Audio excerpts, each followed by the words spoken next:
Sometimes games just don't hit the way you thought they would. Other times, they're just right.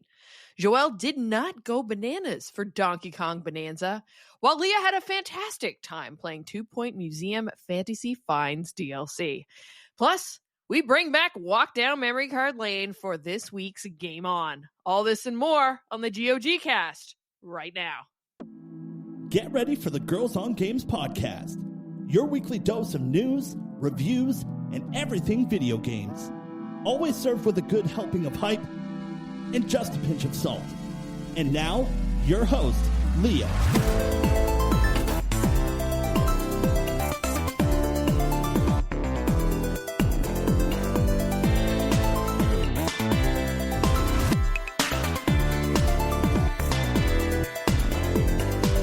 Hello and welcome to another Girls on Games podcast. My name is Leah and I'm the host of this show. This is episode number 502, and joining me around this digital table is Catherine. Hi. Hello. How you doing? I'm good. My voice is not completely back though. It's almost there. Yeah, if I get really excited, I still get like a bit squeakily and crackly, but we're getting there. That happens to the best of us, sick or not. How are you doing, Joelle? Oh, I'm hanging in there. Yeah? Yeah, it's been a blur, but it's good blur, good blurs. But yeah, it's a lot happening. That's good stuff. Let's get through some housekeeping before we do the crew check-in. If you enjoy this show, you can subscribe. We're available on Apple Podcasts, YouTube Music, iHeartRadio, Spotify, and Podbean. If you'd like to get some GOG merch, you can do that by going to designbyhumans.com/shop/girlsongames. Or if you maybe want to give us a tip, maybe buy us a coffee, you can do that by going to our Ko-fi. That's ko-fi.com/girlsongames. So, Kat, all healed up. What have you been up to this week? Yeah. What have I been up to? Mostly kind of hung out with my friend Uva because she was leaving for a while to go to Ontario for some vacation. So, we went to get ice cream. The weather's been gorgeous. Like ever since the heat wave broke, it's been perfect weather. So we went and did the very Montreal thing of hanging out on a terrace and have drinks and pub grub. It was amazing. But other than that, I got a call from my contractor being like, we're good to go now. And I was like, isn't this 2 weeks before like the construction holiday in this province? I guess they don't give a shit. Because they want it done before the construction holiday. Well, the construction holiday is happening right now. Oh, really? Yeah. Oh. And they emailed me yesterday to say they'll be here like today, Monday. And then at the end of the day, before they left, the dude was like, yeah, we're just storing this here. We'll be back tomorrow, 7:45. I was like, okay. But from what I understand, there's exception to the construction holidays. And residential, they tend to, like you can be offered to work and you kind of like just move the days to later in the year. And I think residential, they tend to do that a lot. Yeah.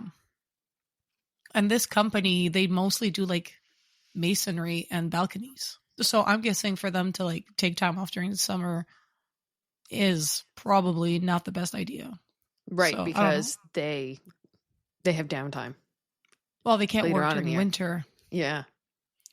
Or the work they can do during winter is very limited. So is it close to being done? Yeah. Today they finished. Okay, so long story short, they took off my surface and my structure was partially rotten. We had carpenter ants, and it was not up to standard.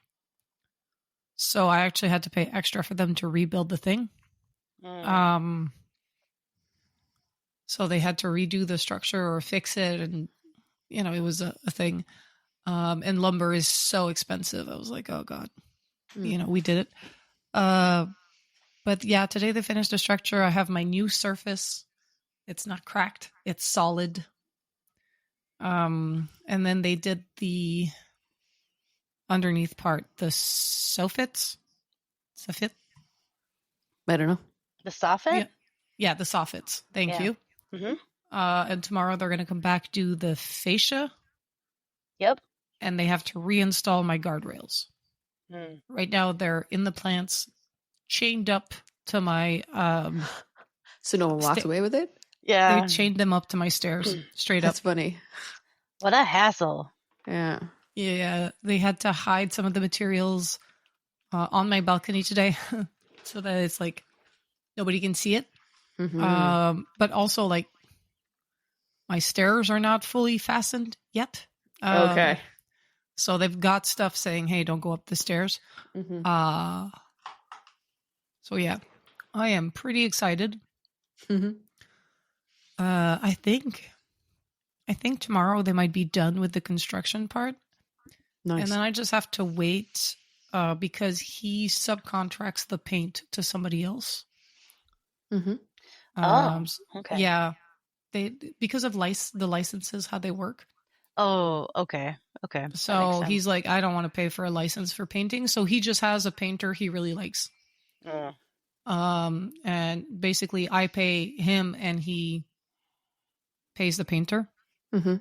Yeah. Because I was like, I ain't fighting this on my own, dude. And they actually gave me a good price on the paint. Because we had looked for just the paint. Yeah. It was like between $3,000 and $5,000. Oh, Yeah. What? Yeah. One of them wow. was almost $10,000 because they would like leave with our staircase, bring him somewhere. Airbrush it? No, and then do like this metal coating, the special coating, and then bring them back. And we were like, okay. Everybody else was like, you just sand a thing down and then you paint them with a special paint for, Yeah. I think this is galvanized steel. Okay. Oh, okay. It's something that does rust, but that rust Yeah. is basically superficial. So every like 10 years or so, you just sand it down and refresh the paint. Okay. Mm. So this is what this guy's going to do. And they cost it for $2,000. So I think I'm getting a decent price for this. Mhm. So yeah, I just have to wait. And then it's weather dependent. So far, Yes. not a lot of rain on the forecast. So cross your fingers, cross your toes. Find a 4-leaf clover so that this painter can come and paint and we'll be done. And this whole saga, which started about 4 years ago, will be over. Yay! Yeah, because in 2021 we redid the front brick and our doors and windows, and we were supposed to circle back to the balconies, and we never did. And what happened? My balcony surface cracked from lack of maintenance. So, Wow. the front of the house will officially be done. Awesome. And we will be about a couple of grands much poorer. Well, Very at much least your poorer. house is safe and nothing worse can happen. Yes, because my duplex is very much one of those like Montreal houses that has like the external staircase. So this is why this contractor's work is mostly balconies. It's because of fucking Montreal and their bespoke balconies and heritage buildings and stuff like. At least mine is not heritage, like it's not protected in that way, but I still need to have like the balcony, the exterior staircase, and depending on what you do, the city has a say. Yeah. In our case, it was just a rebuild as is. Mm-hmm. So, and they didn't touch the staircase or anything. So, no permits needed. I triple checked. And because it's going to look more or less the same, because we did change the colors of the fascia and stuff. But it's going to be like the same size, same type of surface, whatever. It's just going to look the same, so the city can shut the fuck up Nice. and let me have a balcony and some stairs, and I'll be good for another 15 years. Good. Woohoo! Well, I'm glad the saga is very close to being done. It was honestly very stressful because anybody knows that dealing with contractors is a mixed bag. Yeah, you never know what you're going to get. It's like a box of chocolates. Yeah. Joelle, what have you been up to this week? Or what haven't you been up to this week? Yeah, Let me rephrase that. yeah, it's been a crazy couple of weeks, which is to be expected when you're in the middle of like moving and trying to figure things out. Also it was my boyfriend's birthday on Friday. So we went out to eat and we did some bar hopping after. So that was really fun, just to like get out and celebrate. And then I got I got everything ready at the condo for the stager. And so the stager came in and she told me that I had to minimize like everything and I had to get rid of anything personal basically. So I did that. She actually gave me a layout for how she wants the kitchen, like everything off the counters. Then she wants like a little coffee bar moment like in the corner, and then a little like other little spice like moment as you walk in. And so yeah, so I gotta get continuing to get all that stuff ready. I've started to pack. I got a storage unit to kind of move stuff out of my condo and put in the storage unit before it goes to the next place. But then today we did sign our lease for the new place. So I'm not going to be homeless. Yay! Yay! Yeah, so it's a really cute townhome. It's really nice. I can't believe I get to live in such a nice place.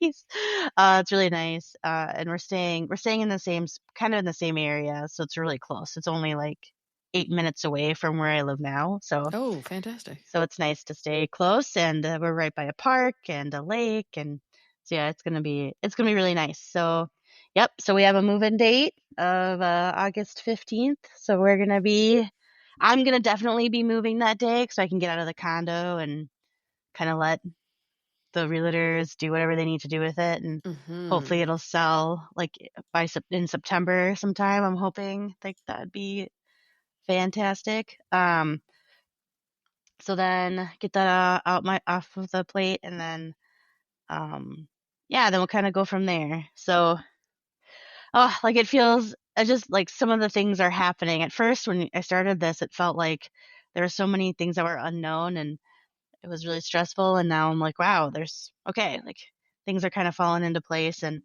I just hope the condo like can sell within a reasonable amount of time. So yeah, totally. Yeah. So it's good. It's cool. I hope that so I hope that things continue to go well. And I'm leaving to go camping in the wilderness next week. So like doing all that. So like packing to move out, and then packing for that, which is very specific type of packing. And I'm just like, oh boy, just all the things at one time. And work is kind of nuts. So it's just all, it's just all over the place. So. When you're in the middle of all those different things, it's just like you're just trying to tread water. You're like, let's just knock off the first thing that you have to get done and move on. Keep on trucking. That's right. Keep on trucking. Yep. Yeah. It seems to be in the air right now, if you're not packing up and moving, because my sister and her husband, the baby, are moving next week, and I'm going to be helping them. I always end up getting roped into helping people move. Yeah. Classic is right. That and painting. Cat knows. But I too, as I had mentioned, like the last week or so, I've been doing a lot of purging and cleaning. We did mic setup, which is still in progress because there's, we're still trying to figure out what to go on the walls. But I guess I'm 2/3 done the office now. The first third was I was gutting lots of things and organizing and just putting things in piles and organizing like tables and all that kind of stuff to see what I had. Phase 2 of that, which I ended up doing this past Saturday, was essentially re-cable management my entire desk, including adding a nice fancy RGB light strip behind my desk. Because, if Kat's on brand with fruit and lemons, I'm on brand with RGB. Yep. So yeah, I am loving it. Plus, I was able to get rid of a bunch of stuff. So the old computer that's been sitting here since I got this one. So it's been sitting here for what, a year and a half, which I'd taken the hard drive out of, but I didn't know what to do with it. And I said, fuck it. I Googled how do I recycle a computer? You know what came up first? Best Buy. Oh, cool. They take electronic stuff and batteries. Oh, so nice. I went up there with 3 mice and a computer tower and recycled it.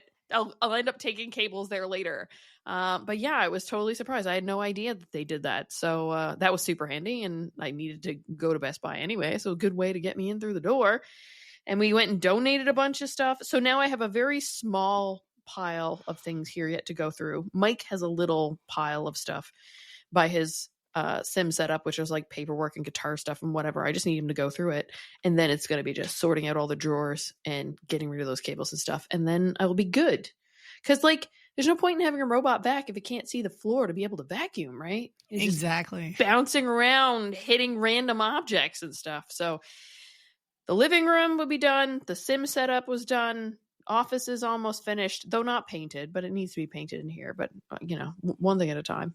But yeah, then tackle the bedroom, which is going to be interesting. But yeah, that's what I did this weekend, along with getting to go and see my niece, which was great. And she loves dancing, even she bops along to the music. She enjoys the Spice Girls. I was playing some Baby No Money for her, and she just like kicks and bounces, and she's loving it. And you have a little dance party, and it's great, and it's so wholesome. I love it. All right, let's get into Fantasy Critic real quick. On the Podcast League, Donkey Kong Bananza released, and it was on Joelle's list. Critic of 77 points of 7. I know we're going to be talking about that in a bit. Just a little tease for later, as Joelle has been playing the game, or played the game, asterisk. And there's some other story about the Donkey Kong kind of reviews and things like that. So we'll get into that in a bit. So Joelle got some points there. On the bids, Ninja Gaiden Rage Bound. Cat, you bought that one for $5. Yes. Little Nightmares 3. You also bought with $5. And there were no drops this week. So we all have full rosters. I think we all have full rosters. I don't have a counter pick. Oh, never mind. I lied. No, Joelle doesn't have a counter pick. So we are very close. Girl, you and I got to go and figure that out. Yeah. So that essentially means that won't be doing much bidding unless people are dropping and whatnot. So the current standings are Joelle is in first. I am in second, and Kat is in third. Now, on to the Community League. Points-wise, Donkey Kong Bananza came out, and that was on Ross's list. Critic 77 points, 7. Stainsby Kingsby also had 2 games that were on his list that released. Shadow Labyrinth came out with a critic of 74 points of 4. And then Destiny 2, The Edge of Fate, needs more reviews. So we will wait and see on that one when it comes to the number of points. On the bids, Constance was up for grabs. It was bid on by Kat, and unfortunately, Kat, you did not succeed. You were outbid. $5. You couldn't buy it for $5. But Phoenix was able to buy it for $7. So Constance is now on his roster. The next one was Mio, Memories in Orbit. Margot managed to pick that one up. Tried to pick that up with a bid of $3, but didn't succeed. No roster spots available. Why? Because she won Darwin's Paradox with a bid of $8. So I guess that one trumped the Mio Memories in Orbit. So that one's still up for grabs. Madden NFL 26 was won by the Itty Bitty Kitty Games Publishing Committee, aka Catherine, with a bid of $3. That's a steal, Cat. The Madden games are usually fairly highly reviewed. So, I mean, the projected points are about 1. I Really? think the last 1 didn't review well. Oh, but really? it is a guaranteed publish. That is true. It's We'll take it. seasonal. We'll take it. There were no drops this week in the Fantasy Critic League for the community. So the rankings go as followed. Pat, then Margot, then Elbang, then Jessica, then Ross, Kat, myself, Phoenix, Fred, Simon, Stainsby Kingsby, Darth Stridius, NJK, and Joelle, your streak continues of not having a single game release yet. Yo, that's my handle. It's your calling card now. Yeah. No Claim to games fame. released Anderson. There you go. There it But is. just in that league, not in any That's of the other right. ones. That's right. Let's get into the games everybody is playing. Catherine, how about you? What did I call it this week? Emo Magical Medieval Fantasy Boy Simulator, Final Fantasy 16. Oh. Not to spoil a game that's really old and only coming to Xbox, but I don't know, 10 hours in, I want to say, maybe less. And the first big plot twist that happened, I was like, called it.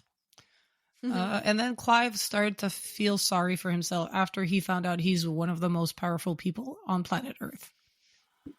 So you figure out you have like this incredible power that nobody else has. You have a bigger arsenal to fight people. And your reaction is to be sorry for yourself. And I'm like, okay.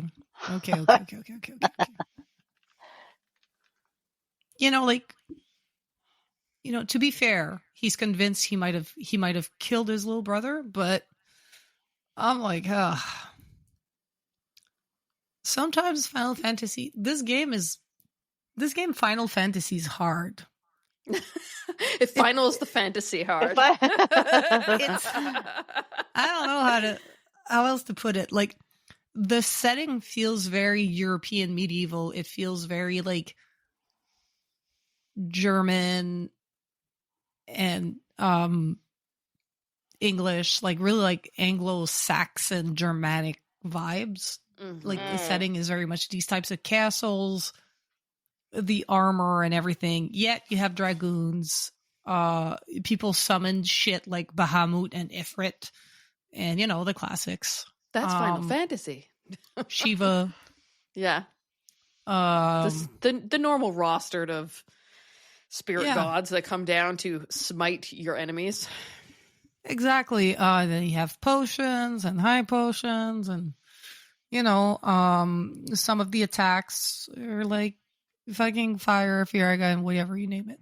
At one point, Ifrit does hellfire, and I'm like, yep, that's his calling card. So it's very, very, very Final Fantasy, complete with the brooding protagonist that has fancy hair.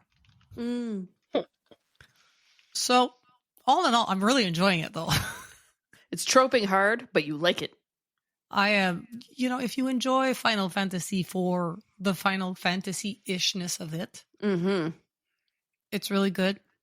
Definitely not the turn-based combat system, though. I think it's the same combat system they've been kind of using since Final Fantasy X-2. That was turn-based. Was it turn-based or was it not dynamic? It wasn't like the action stuff. I don't remember. I remember it being dynamic and you could switch between the characters, but it wasn't turn-based. Yeah, maybe. Final Fantasy X was turn-based. Turn-based, yeah. X-2 wasn't. Now. I might be wrong. But I know Final Fantasy VII is using like these real-time combat, and this one does too. I'm struggling a bit with it, probably because I have too much Clair Obscur timing in my fingers still. Yeah. Because you have to dodge and parry. And I had to do. Google. I'm like, what is the timing to parry in Final Fantasy 16? And they're like, you just have to attack the same time they attack.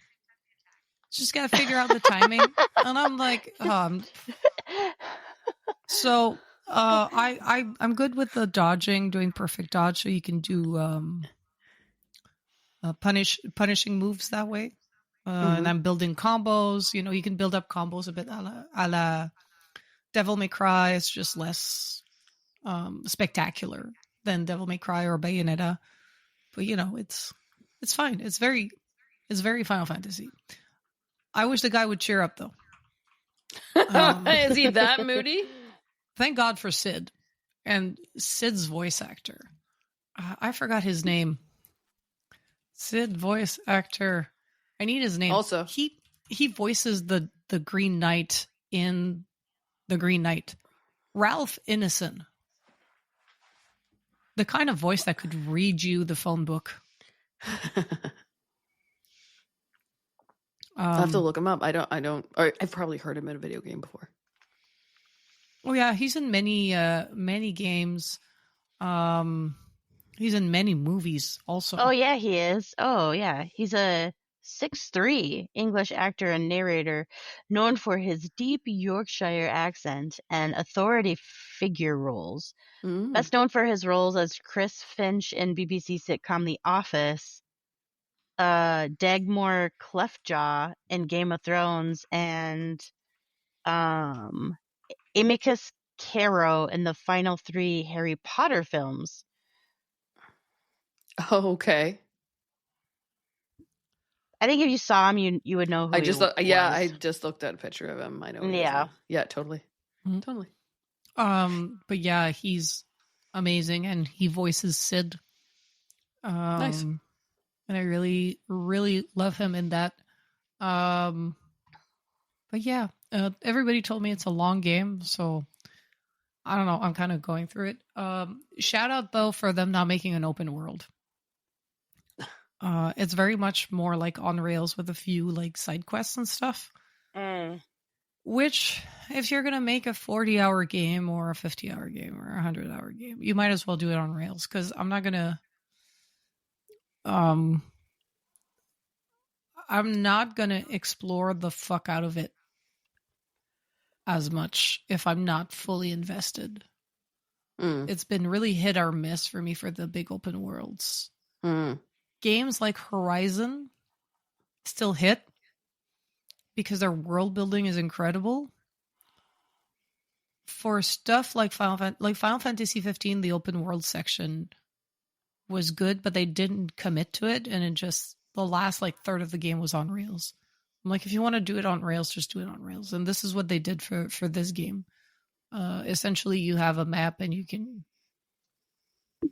teleport to your story points.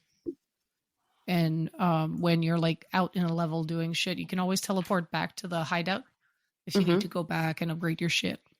Shit, which is, of course, at one point I was doing a scenario and I'm like, why am I getting my ass handed to me? And then I was like, right.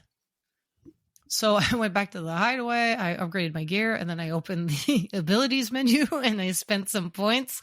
And I went back and I was like, there we go. Now we're slapping people.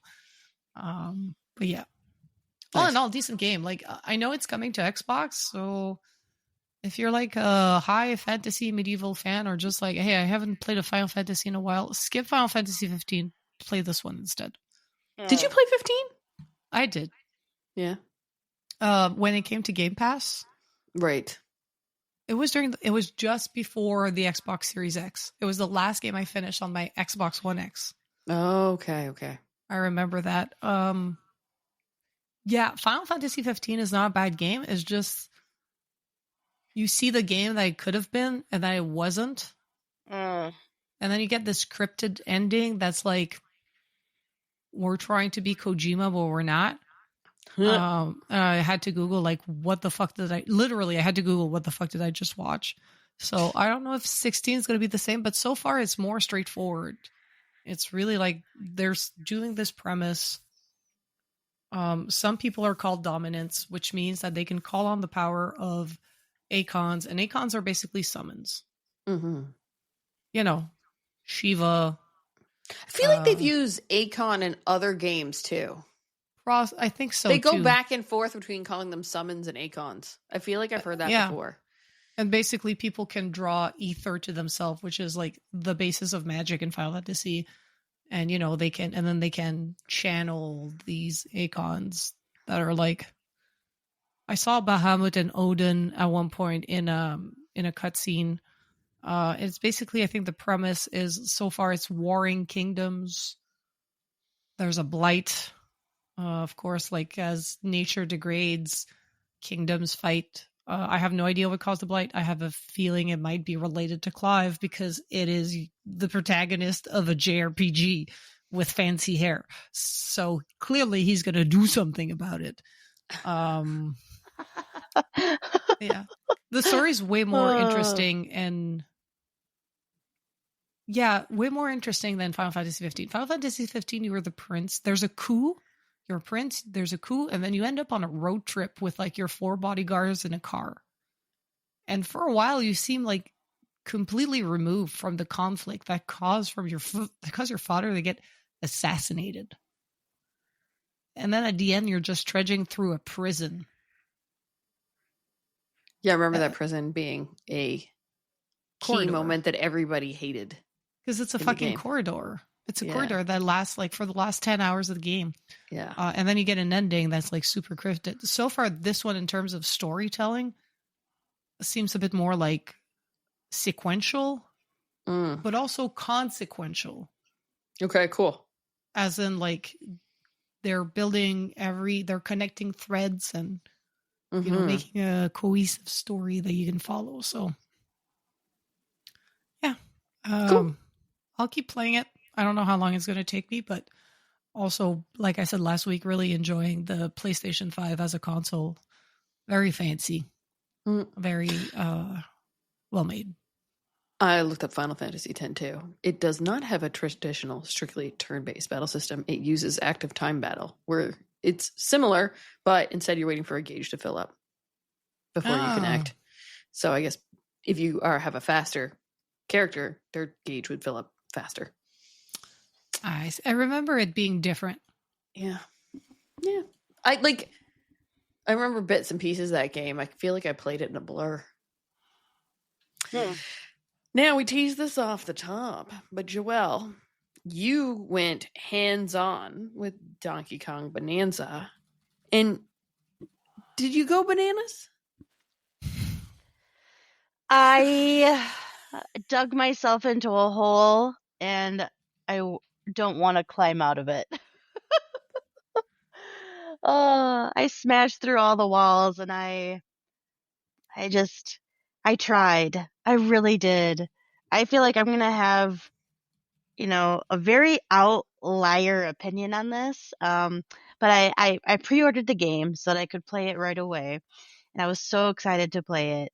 And on the evening of the 17th, I was able to come home, and the stager had left, and I was like, all right, I finally get like a few hours. I can't wait like to dig into this game. I was actually fully prepared for me to stay up really late, like playing it, like, that crisp new game smell, and where you just cannot put it down, and you have to fight with your old self because you're in your late 30s and you need your bedtime to be at 10 o'clock. And I started it, and I got probably about 30 minutes into the game, and I had to put the controller down and like get up and walk away because it was making me so nauseous. Really? So nauseous. And I was like, oh no. And then I remembered, like, oh yeah, I need to go and adjust some settings. So I went into the settings menu and I turned off camera shake. I made, like, usually I have to do these before every game anyway, because I just get nauseous. So I turned off camera shake. I turned like the camera panning, you can change the speed of the camera panning. I changed that to super low. I changed all the movements and things to like super low. And once I kind of started to feel a little bit better, I'm like, okay, I'm going to try again. And I tried again, and it was kind of like the same thing. About like 30 minutes later, I'm like, I can't play this game anymore because I am so nauseous. And I also wasn't like having any fun playing it. I don't know. I think it started because it started off they kind of like throw you into the environment, and they give you little hints of like how to do the controls. Mm-hmm. So you really get a lot of opportunity in like the first section to figure out the movement and things like that. But because of the way the camera is, which we'll talk about that later of like why this happens, but like anytime you smash something, the camera like does a little bit of like a jolt. It's almost like, you know how like a ticking hand on a clock Mm-hmm. face? Remember those? A clock face with hands? Like it has like it's like a tick tick tick tick, and sometimes they have that like little bounce. Yes. Like they move and they go bing and they kind of have a little bounce. Yep. So every time that you hit something with Kong, the camera kind of does that. And obviously with this game, the whole point is smashing through stuff. I don't remember experiencing that at all during the demo. That's crazy. Or I maybe like because there were so many other things going on, I wasn't hyper focused like well, that. there also is that where there's so much happening. Mm. There's so much stuff that like the rubble that comes up, and then like when you smash gold, like all the gold comes up, and like Yes. there's so much happening on screen. And maybe yeah, I'm just getting old. I'm just like, "Ugh, I can't handle all the things flying all around me like on the screen." And the way that like if you can smash downwards, right? So you can create these little like tunnels underneath the ground. But when you do that, your camera zooms in really close to Donkey Kong. Mm. And then if you smash up and then you come up and then it zooms out, but it goes really quickly. It's just like it moves in and moves out. It moves in and moves out. And then if you're smashing stuff, then everything's in the screen and then the camera shakes. And I was just like, oh my God. I was like, I can't. I was like, I can't. Um, and and there I, I played about halfway through the so there's not levels, there's like there's like subterraneums of Yeah, things okay. that you go to, so you don't like go to different levels, you just like you dig deeper or you dig up. And I made it through, like I would say I made it through the tutorial, and then I made it like halfway through the first world, and I was just like, I'm not enjoying this at all. Like it's making me nauseous. I don't really understand the point of this. I don't understand the story. I was just like, it felt really weird. It didn't feel like a purposeful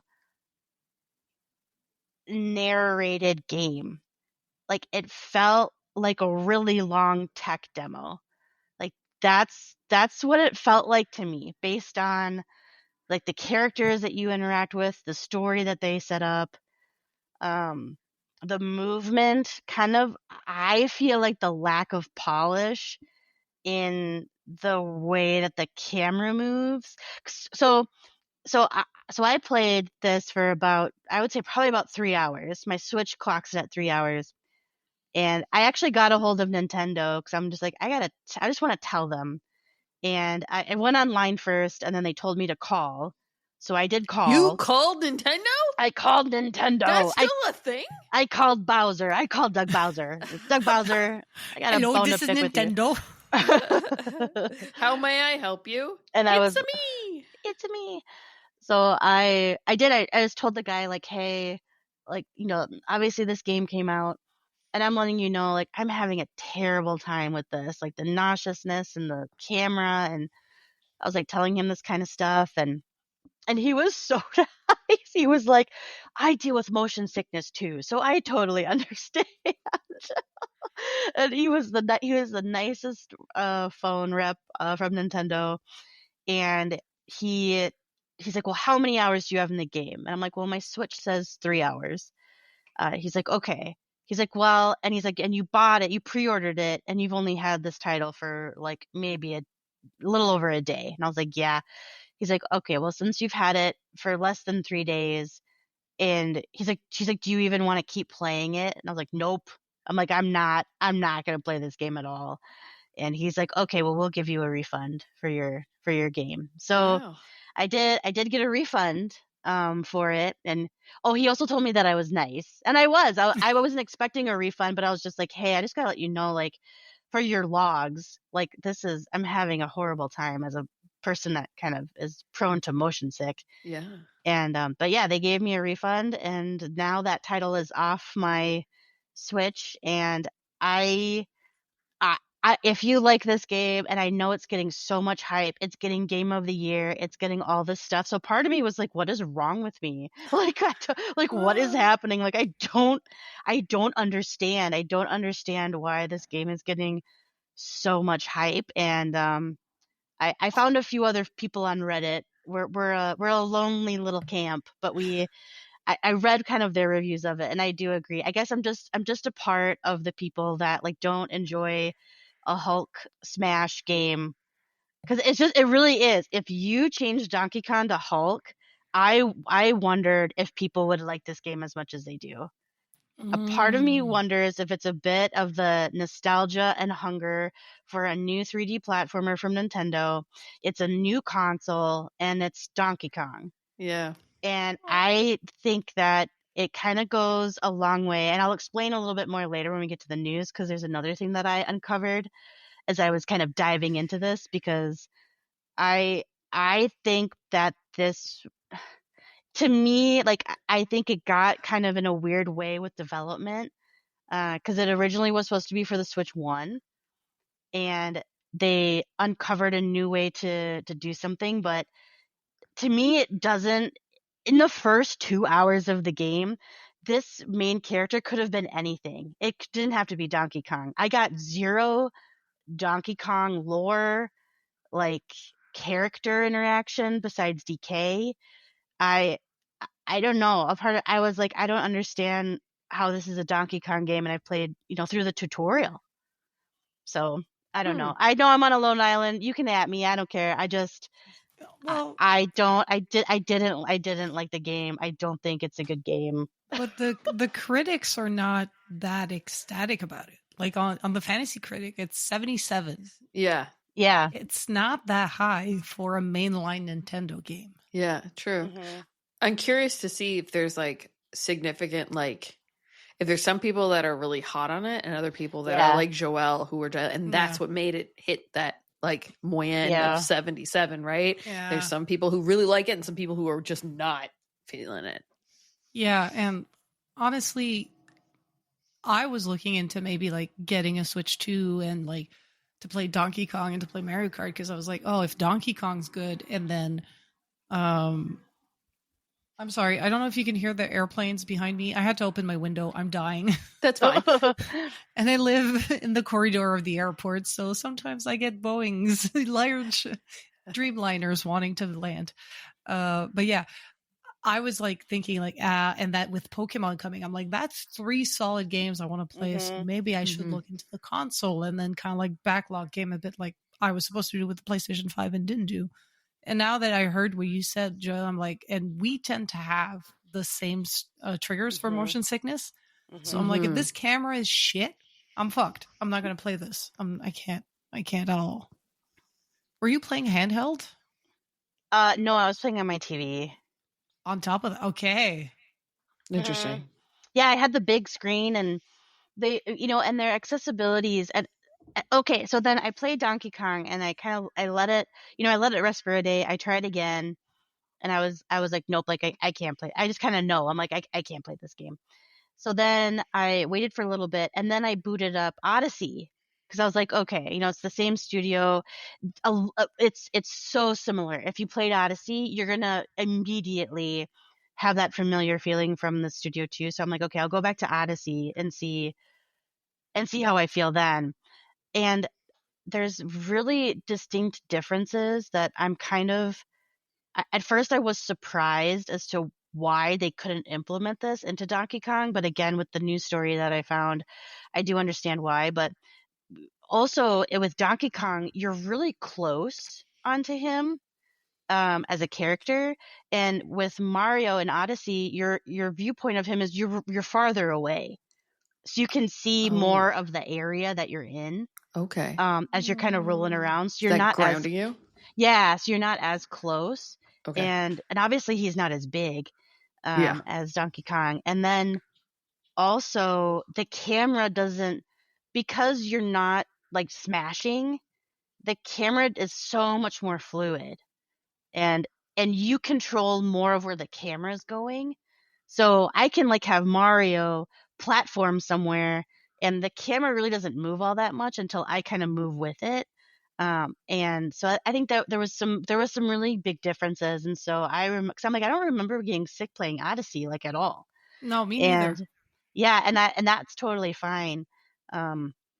It's just, it was the way that they handled the camera movements like in this game. And as far as I know, I didn't encounter any platforming. Like, it was just smash. It Okay. was smash through, smash up, smash down. And again, I didn't get very far, so I know I missed a lot. I did go and I looked at the ending, so I spoiled the ending for myself because I'm just like, what did I miss?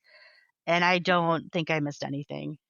So if you're on the fence about this, like, I would try to see if you could play someone else's title, go over and see if you'd like it. I guess from my perspective, like, it is not worth getting the console, like, if you're kind of on the fence about it. So Well, Yeah, if you have the console and you don't have the game and someone else has it, they can let you play it with Yeah, that you new can do the feature. card. But you need the Yeah. console, you right? need the At least. console. Yeah. So if you Yeah. have the console and you want to try it, I would recommend getting the game card and borrowing it from someone, because Mhm. you can do that virtually Yeah. for, I think it's like 30 days or something. Was Or it 2 30 weeks or days? something. Yeah.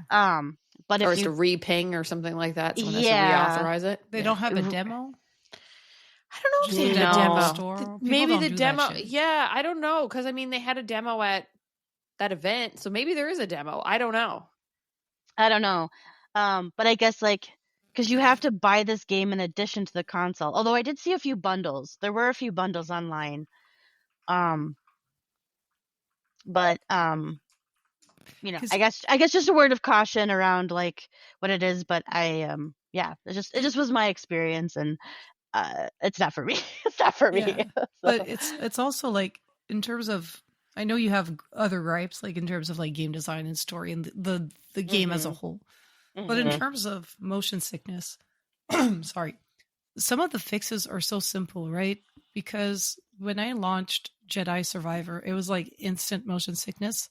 And I was like, oh God, what the fuck? But I remember playing the first game. Why is this game like so much worse? And sometimes it's just because it's like on a better console, and it's like that uncanny valley, and your brain is like, these movements are too smooth.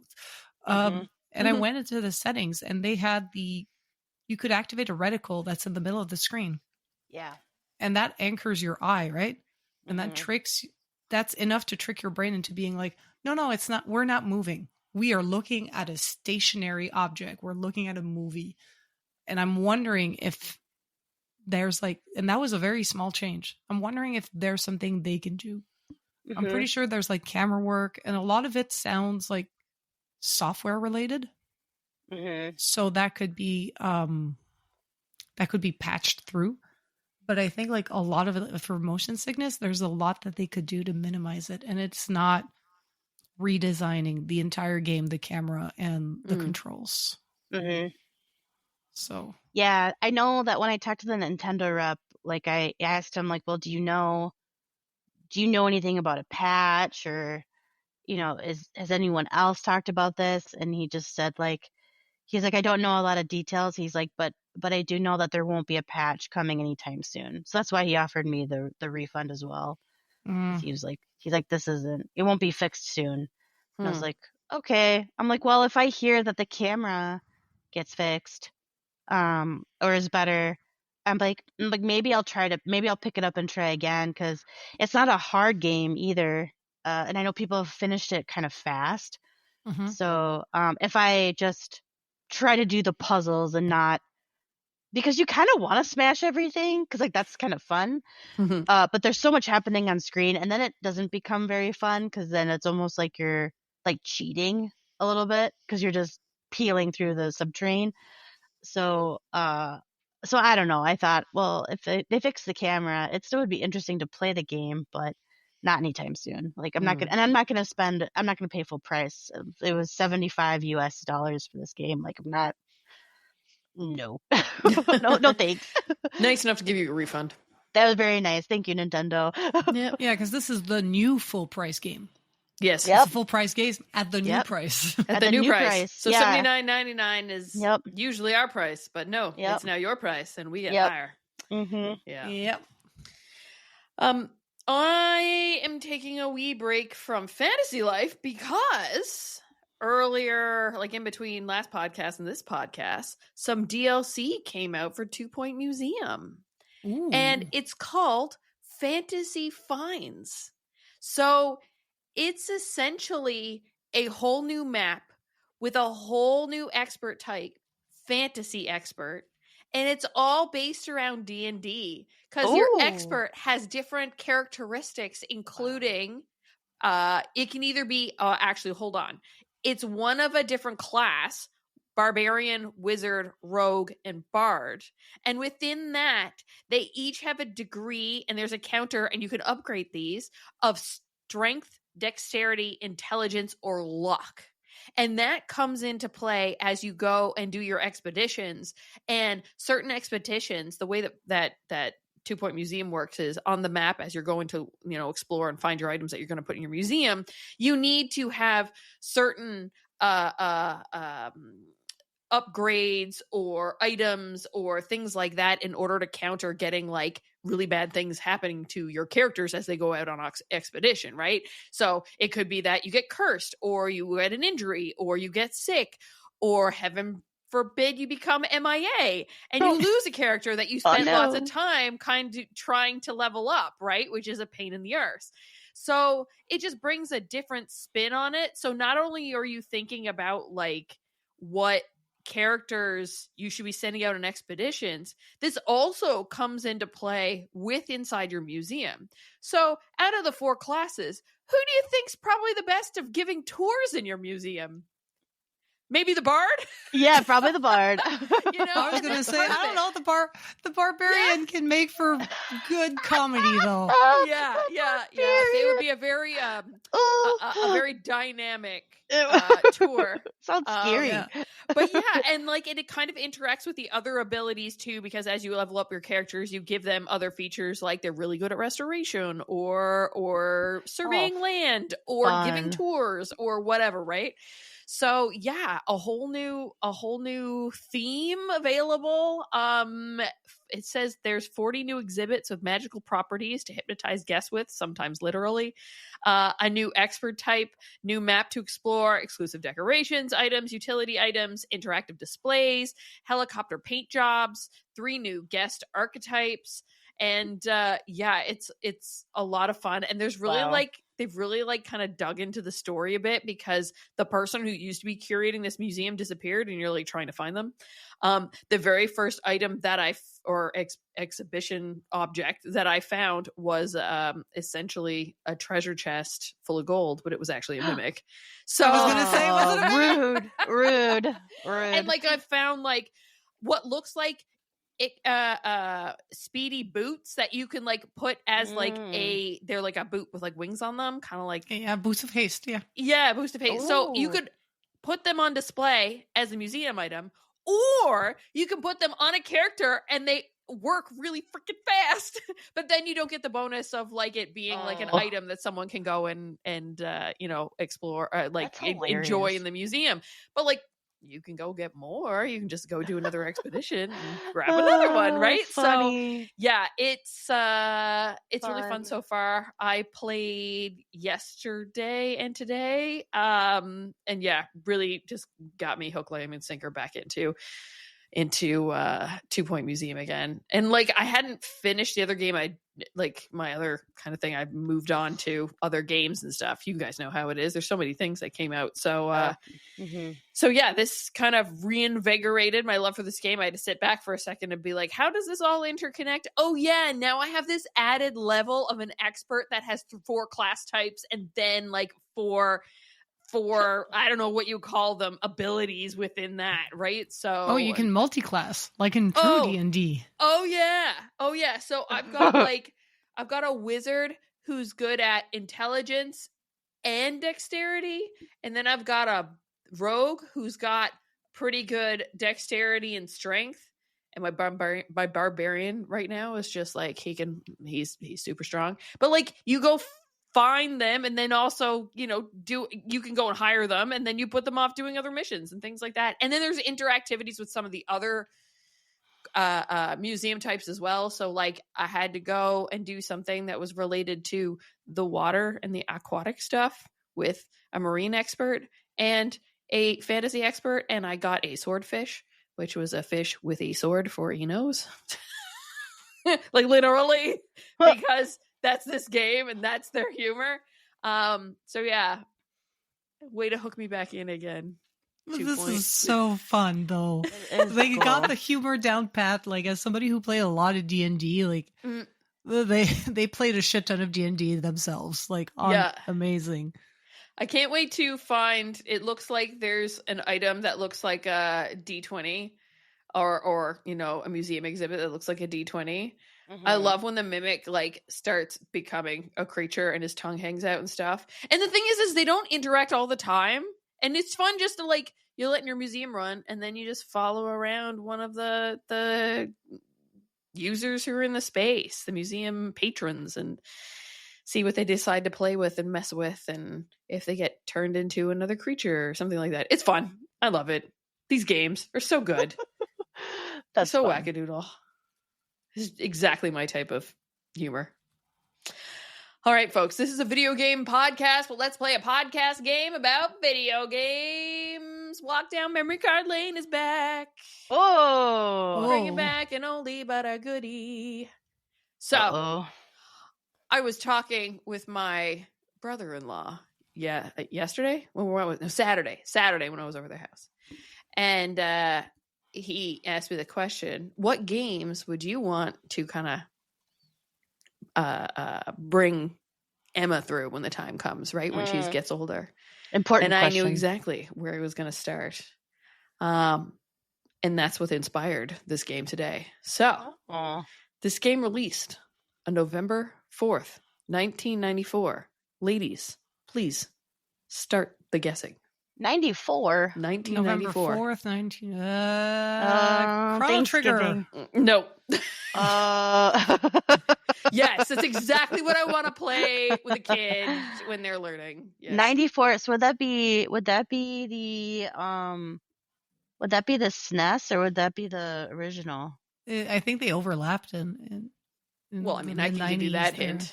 So this game, I can give you the next hint, which essentially is this game came out on Super NES, Genesis, MS-DOS, Amiga, Game Gear, Master System, Game Boy, and NES. Oh, holy cow. Game Boy and Game Gear.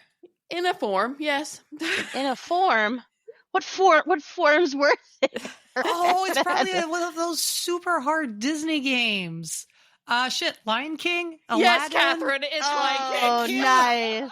Wow, amazing. And maybe the first time we got it two things in. Don't start her there, poor thing. The Lion King released on November 4th, 1994 on, like I mentioned, everything that was out around that time: Super NES, Genesis, MS-DOS, Amiga, Game Gear, Master System, Game Boy, and NES. It was developed by Westwood Studios, best known for Command and Conquer. So that's a little bit of a pivot when you think about game types. Sometimes you just got to get that bag. You got to get that licensing That's bag. true. You got to get that money. Yeah. And you know who published it? Virgin Interactive. That's right, Virgin. Wow. That's right. Wow. Yep. The game is a side-scrolling platformer with jumping, swinging, and combat-based mechanics. It used rotoscoped animation. They actually took some of the actual animation slides from The Lion King. They did that a lot with a lot of the stuff that they put in Disney. Yeah. I remember Aladdin was the same, and Little Mermaid also. That game was also hella hard for no reason. Yeah. It was. Oh, yeah. Trauma. The SNES and Genesis version had different soundtracks and level layouts, though largely the same structure. Yes. Why would they do that? Was the code base the same? Would the I code don't- base be different and like directions or button mapping or who knows? Yeah, because they're both 16-bit systems. If it's between the NES and the Genesis, Yeah. unless it So- was I don't know. a feud between Nintendo and Sega, they had to be different. I don't know. TRCs? I didn't look that up. But I remember them being different. They were people would talk different, about yeah. them being different. And even in the look. Like one of them Yeah. was brighter than the other one was like yeah. So darker. I funny. feel like it's technical requirement constraints that were different from platform to platform, maybe. probably. Maybe. Video Yeah. game lore. We need to dig into Reddit. Yeah. People, if you worked on this shit in the 90s, we want the We want the knowledge, we want the please. tea. Yeah. It's known for being brutally difficult. Yeah. And the difficulty was intentionally increased to prevent players from renting and finishing it in one weekend. One time you had to rent it like 3-4 times. I know. They made it hard on purpose. So hard. To So make hard. it so that you wouldn't finish it in a weekend. So That's people would just rude. rent it and do it. People would actually buy it. Yeah, so that's what my parents did. When Yeah. Aladdin went, because they always had like a few copies, and then they would just keep the one for a while.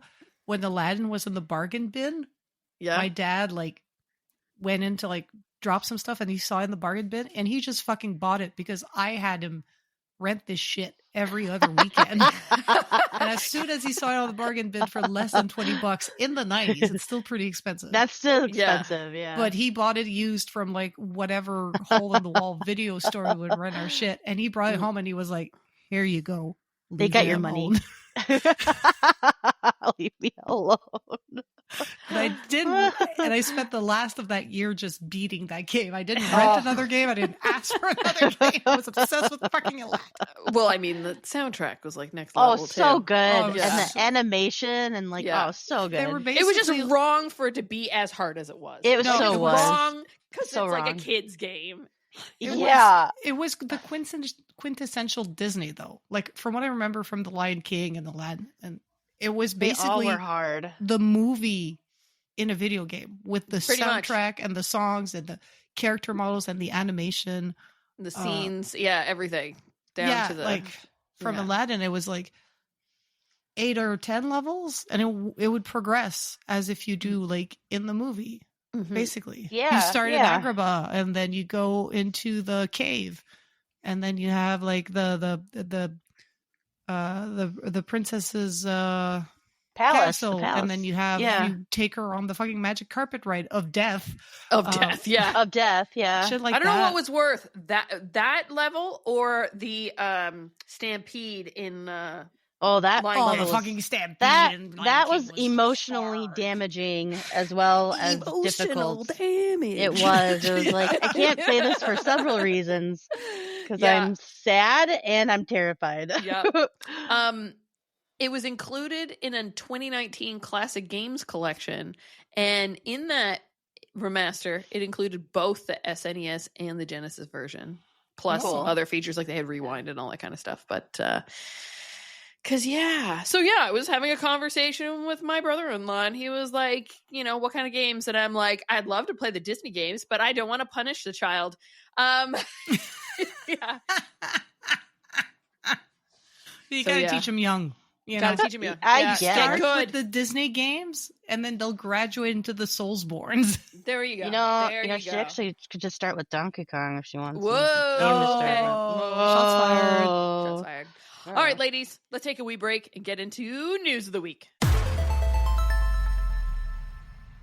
All right, we're back with news, and Joelle, you've teased this a bit now, so you've done a bit of research into why Donkey Kong is not working for some folks.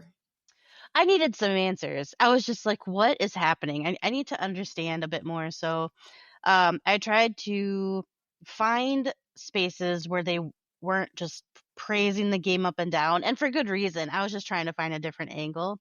Well, actually, as I was doing that, I found an article by XDA that was published on July 14th, so a little bit before the game released in the US.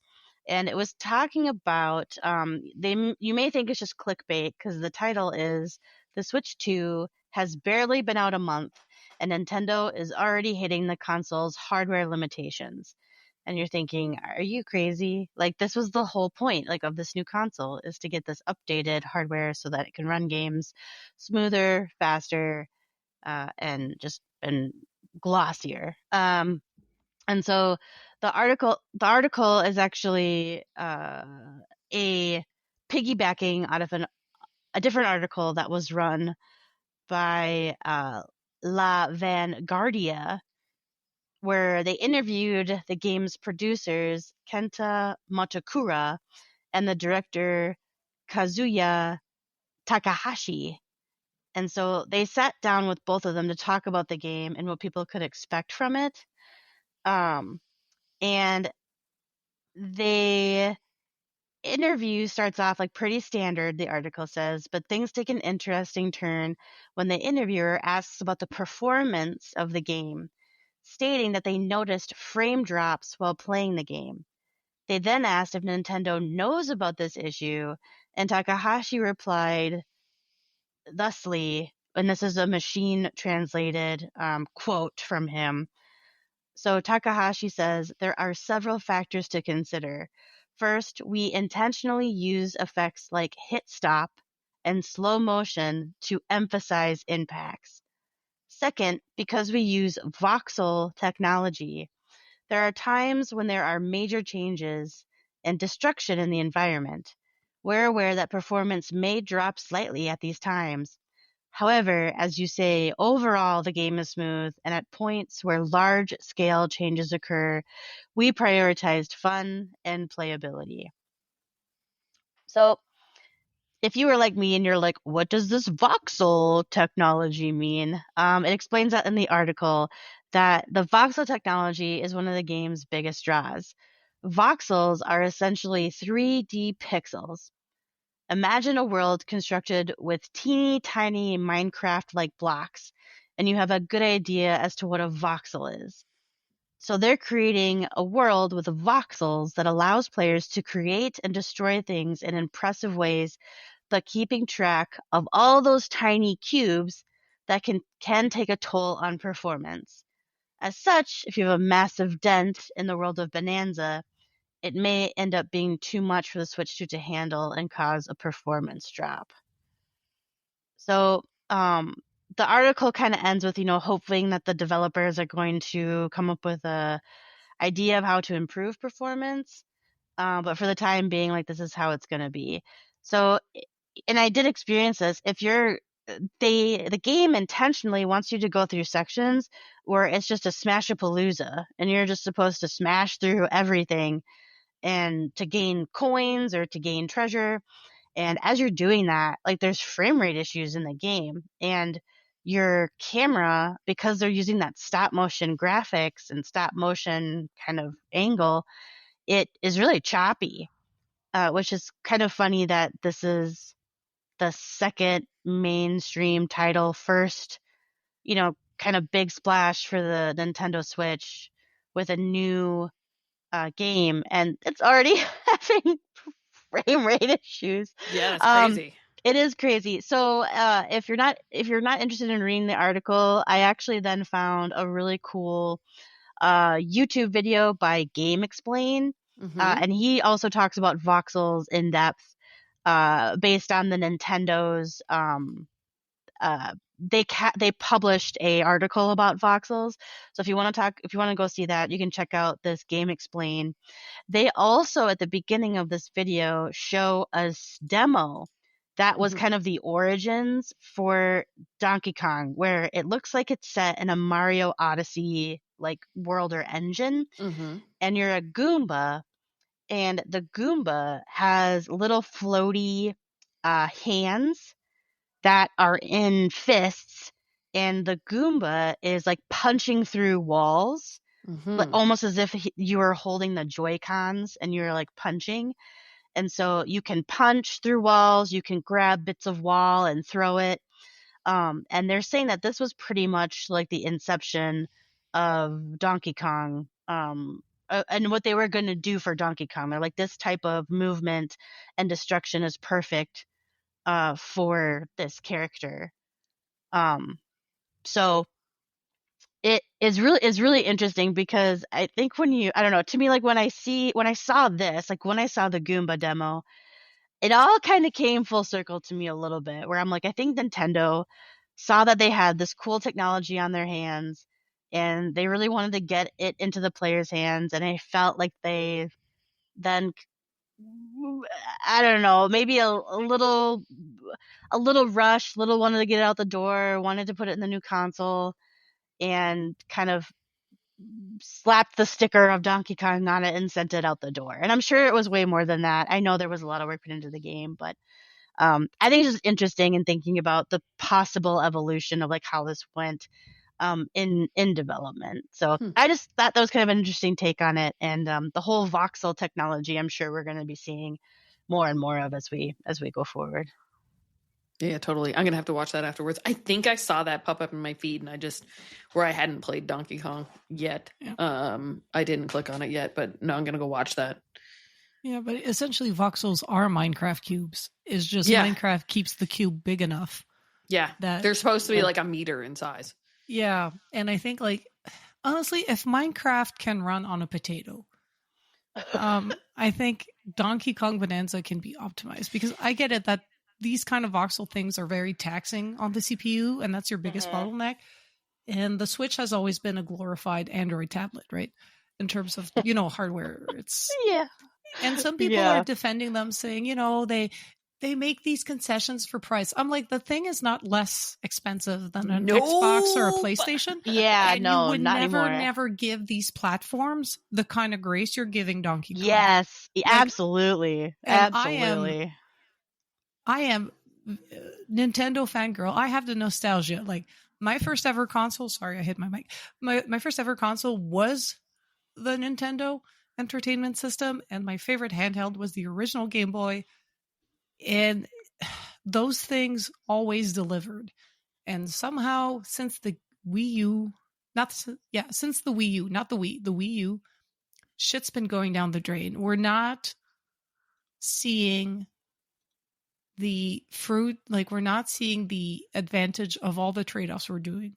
Yep. Like I agree. Pokemon is near unplayable because the Switch can't handle it. What's going to happen with the Switch 2? Like, I'm sorry, like make your shitty console, like make it, and I mean shitty in the sense like make it underpowered, make it with but then stick to these limits. Well, Minecraft has voxels, yes, but Minecraft isn't playing with umpteen voxels going off in different directions with physics tied to it, plus adding in other things as well.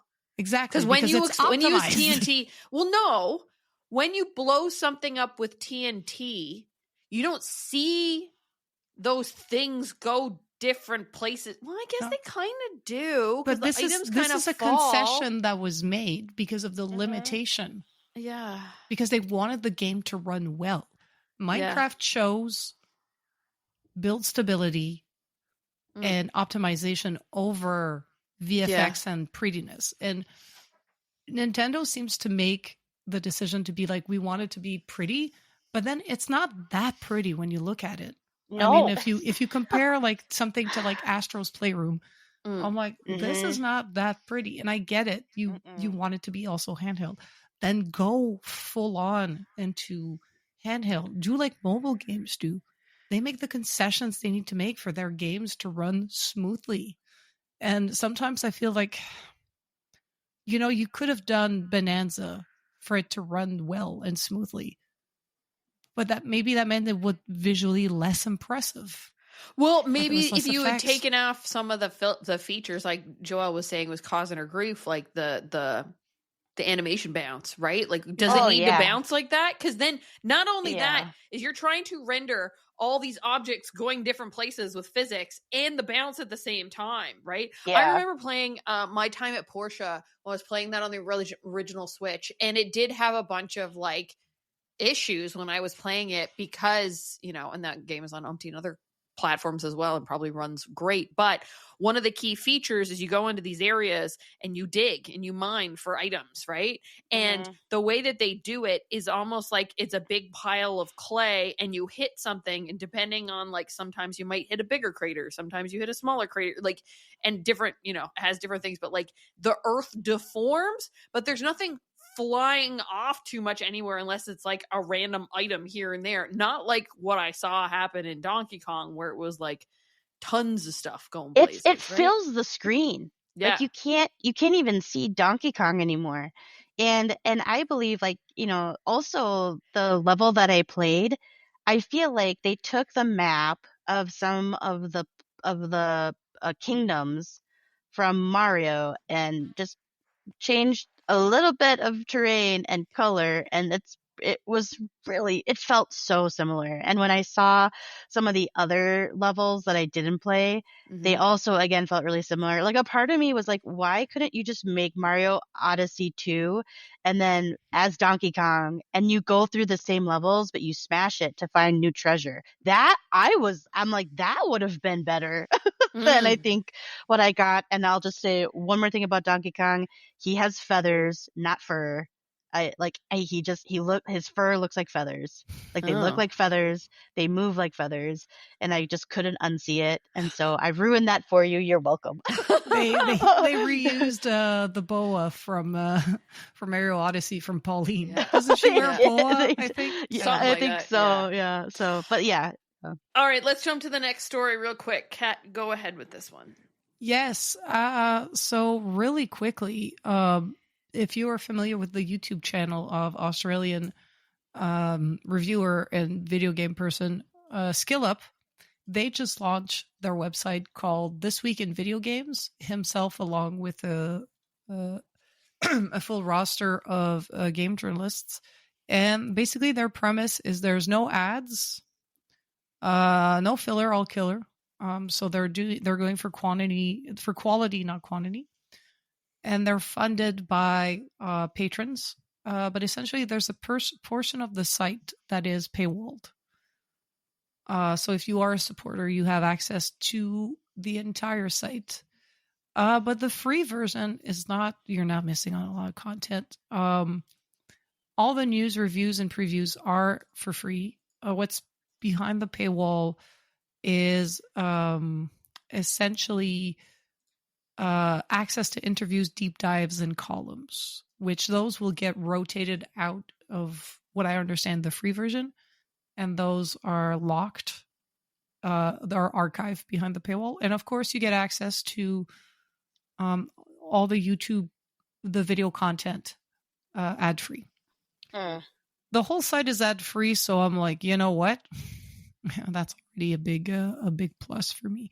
So Skill Up's been doing like pretty good video game content, and he did basically these weekly videos of just news roundups, like called This Week in Video Games. And now he launched a site along with collaborators. They're a team of 5, I see, and they probably have freelance collaborators. But yeah, I just thought it was neat with all the stories of like what happened at Polygon, what is ongoing at Kotaku, how these sites are basically getting decimated by the people who own them. Other sites, you can see that they're turning to AI to just churn out as many articles as possible. Just playing the SEO game, ad impression. It's just refreshing to have something by somebody who's been around a lot, to just be like, you know what, like, here's what's wrong with these sites. I'm going to make my own and fix it. And I kind of peruse the content, and, in terms of like, IGN, Polygon, it's the same type of quality. So if not better, because like, let's be honest, Polygon and Kotaku it's rough now. It's rough. Like the layoffs show. They really show. Yeah, the website is interesting. How they do the paywall thing is like you land on the homepage and you can read everything and click on some stuff. And as you scroll down, you get down to like, they've got their feature content, then news and brief, and then you scroll down the review and features. And then you start to scroll down and a little window comes up saying supporters only. Sorry, supporters only. And all the text on there gets all turned into almost like gibberish language. Like, it's very interesting how they do that. I really want to see what this effect. I really want to see what this looks like in mobile, because I'm not going to lie, I'm not a fan of the layout in desktop. I don't know where to look. Everything is the same weight. There's just one big Steam image in the page because that's the article that's a feature right now. It's very much a WordPress site. Like, I looked at it and like friends at work were discussing it and they were like, yeah, they're having like a bandwidth issue. It's very slow. They probably like got too popular too quick. And I'm like, I wonder what it's made. And I opened the link and I was just like, this is a WordPress site. I'm sorry. I've been on the web for too long. Yeah. And, like I have a plugin on my browser called Wapalizer. And, the animations are done in Lottie. They have it's Tailwind CSS. They have the Greensock JavaScript library. I'm like, it's very much like the WordPress is WordPressing. What can I say? But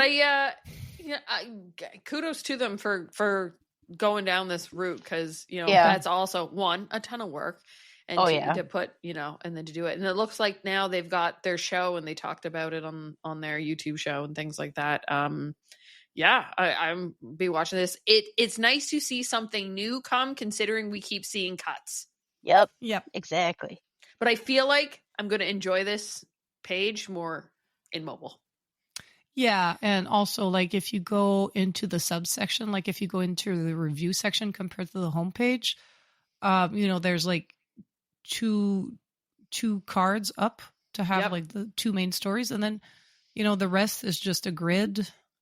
Or if you go into the features, you have one hero, and then it's just a list. Like there's with a thumbnail and I like the rating system. Because we're in reviews. Strongly recommended, mixed, and not recommended. So based on today, Joelle's would give Donkey Kong Bananza a not recommended. I would be giving a 2-point museum as strongly recommended. And Kat, where would you be putting Final Fantasy 16? Mixed. Okay, there you go. Yeah, but maybe I also not very far into the game, so. It looks like you took our next story from this website as well. Yeah, might as well. We're here. I'm gonna be. We're here. I'm gonna follow through with what I say. But yeah, I was actually looking at the site, and then I saw that they had an update on the Subnautica 2 saga we talked about.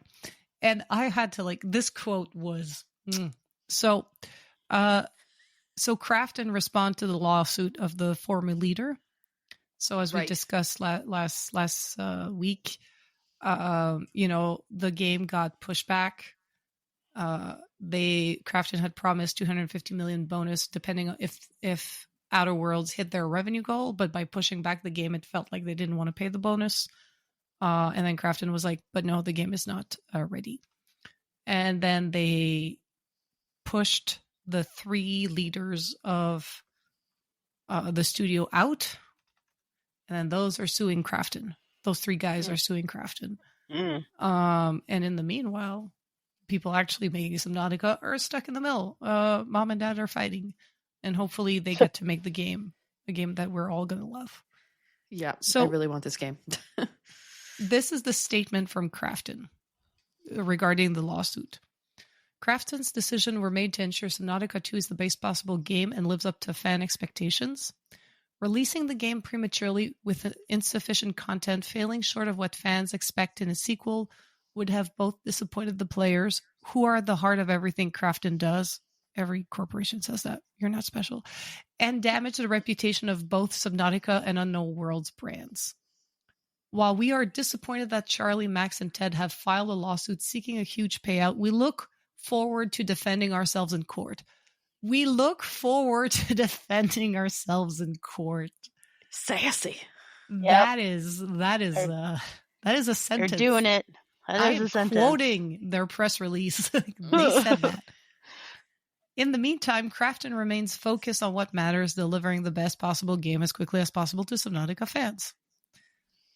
So, yeah, so the lawsuit filed by the former leaders, so CEO Ted Gill, co-founder and game director Charlie Cleveland, and co-founder and technical director Max McGuire, alleges that Crafton began intentionally neglecting its publishing duties following a presentation that suggested that Unknown Worlds would achieve stronger than anticipated revenue in 2025. So that suggests that the company was on track to meet the condition for that $250 million bonus, which was stipulated when Crafton acquired Unknown Worlds in 2001. And according to them, the user feedback on Subnautica 2 had been strong enough to encourage an early access release in 2025. So as we were discussing last week, we were like, all right, that's probably somewhere in the middle. Yeah, the game wasn't ready, but it wasn't about a launch. It was an early access. So I think this is Crafton not being happy with the early access of their, you know, sim killer of a game that ended up not killing the Sims. Yeah. So. Oh, you're talking about Inzoi, how that didn't do as well, yeah, and Inzoi, now they're they might be a bit more like reticent, a bit more scared to have like but I think like Subnautica is the kind of game that would thrive in early access, though.